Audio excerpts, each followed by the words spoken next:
Ang Uton Bulb Onion Growers Association o UBOGA sa bayan ng Uton sa Iloilo ay isang buhay na halimbawa ng katatagan sa kabila ng matinding pagsubok, mapabagyo, mawala ng mamimili o bigla ang pagbaba ng presyo ng kanilang mga pananim.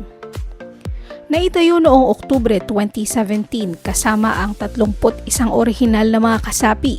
Ang UBOGA ay may sakop na ngayon na 80 ektarya ng taniman ng sibuyas kung saan humigit kumulang 800 metriko tonelada ang produksyon sa bawat taon, na umaabot naman sa 14,400,000 pesos ang katumbas na halaga ng kabuuang ani.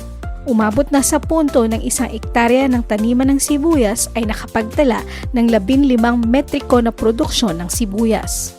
Ngunit hindi naging maginhawa ang bawat taon para sa mga magsasaka ng sibuyas. Kinaharap nila ang problema sa kakulangan ng post-harvest facilities kung saan tradisyonal na hanger storage lang ang kanilang iniimbakan ng mga aning produkto at ito ay tumatagal lamang ng 3 buwan. Ito ay kanilang ginagawa sa mga panahon na sobrang mababa ang presyo ng sibuyas at walang namimili ng kanilang produkto. Kulang ang 3 buwan lalo na kung pinag-uusapan ang kanilang plano na pasukin ang ibang merkado tulad ng Dumaguete, Palawan at Cagayan. Abril ng taong 2020 noong sila ay naghahanda sa pag-aani ng sibuyas nung pumasok ang bagyong Agaton. Oktubre nang sinalanta sila ng bagyong Paeng kung saan naapektuhan ang kanilang pananim at pagtubo ng sibuyas na nagresulta sa pagbaba ng produksyon at supply ng sibuyas sa merkado. Ang nagbabadyang masamang epekto ng climate change sa ngayon ay nag-iiwan sa mga magsasaka ng malaking hamon kung paano ito haharapin kung nais nilang manatili sa pagtatanim ng sibuyas. Sa halip na kakitaan ng kahinaan ng loob at pagsuko, ang mga kasapi ng UBOGA ay hindi nagpatinag, datapwat nagpakita ng katatagan. Sila ay nagbuklod-buklod at nagsimulang umangkop sa panahon at sitwasyon. Dito na nagsimula ang kanilang mga partnership at pakikipagtulungan sa pribadong sektor na tumutulong sa agrikultura at sa pamahalaan sa pamamagitan ng Kagawaran ng Agrikultura sa Kanlurang Visayas. Sa pamamagitan ng Production Loan Easy Access o PLEA program ng Kagawaran ng Agrikultura, naging mabilis ang kanilang pagbangon pagkatapos ng anumang problema na dulot ng panahon o mga kalamidad. Naging bahagi na ng operasyon ng UBOGA ang kolaborasyon, bagay na nagpabago ng lahat lalo na sa pananaw ng mga kasaping magsasaka.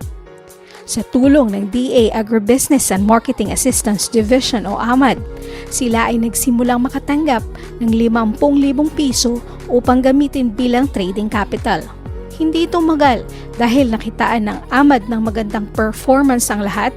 Ito ay nag-commit ng dagdag na 500,000 piso para sa kanilang trading activities. Ang pagkakaisa at katatagan ng UBOGA ay naging simula ng magandang partnership nila ng Kagawaran ng Agrikultura na nagbigay na rin ng 4-wheel drive tractor, solar water pump na may makina, composting facilities at dekalidad ng mga seedlings.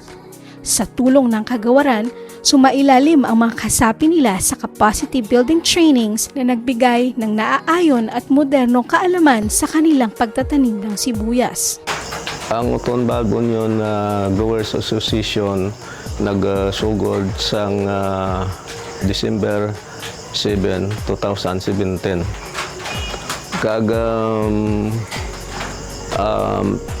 Naggadto diri si Secretary Manny Piñol, maging convince kami nga magtanom sang bulb onion.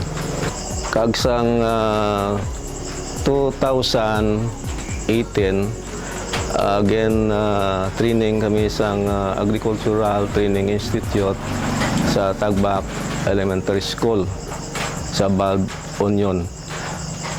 Tapos sang amon training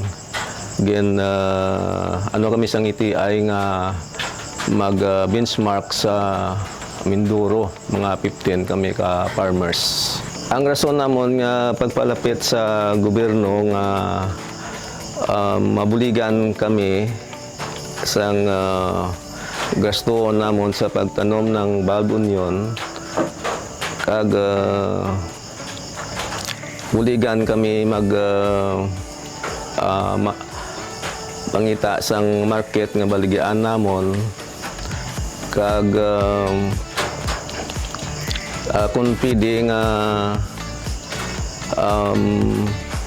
mabutangan kami sang cold storage para nga kung magbrato ang presyo may butangan kami kag hindi man kami malugi. Ang plano namon sa palabuton nga ma-transform kami alin sa asosasyon pakadto sa kooperatiba. Kag suno sa amon CDP nga first year matanom kami 25 hectares. Sa second year 30 hectares. Sa third year 35 hectares. Sa fourth year 40 hectares. Kag sa fifth year mga 50 hectares. Kag ang isa pa gid namon nga plano nga magamit kami sang compost nga nahimo sa composter namon. Kag para nga mahaganagan ang amon nga farm input. Sa pagpasok ng Farm and Fisheries Clustering Program ng Kagawaran ng Agrikultura o F2C2, hangarin ng Uboga na mapalawak ang kanilang regional market base. Sa pamamagitan ng F2C2, tinitingnan na nila ang pagtayo ng sarili nilang cold storage facility upang mapasiguro ang kalidad ng kanilang mga produkto na naghihintay na maiangat sa ibang rehiyon. Ito na ang kanilang pagkakataon na makabawi at makapag-invest sa mga modernong pasilidad sa pagtatanim, pag-imbak at pagbenta ng sibuyas sa magandang presyo sa kabila ng nagbabadyang kalamidad dulot ng pabago-bagong takbo ng panahon. Nasimulan na ng Uboga ang pagbubuklod at pagkakaisa. Hinarap na nila ang mga problema. Bumangon na sila at hindi nakitaan ng takot na muling magsimula. Marami ng pamilya ang natulungan at hindi dito nagtatapos ang kanilang mga adhikain at plano. Ito ang diwa ng F2C2. This is your Department of Agriculture, Western Visayas.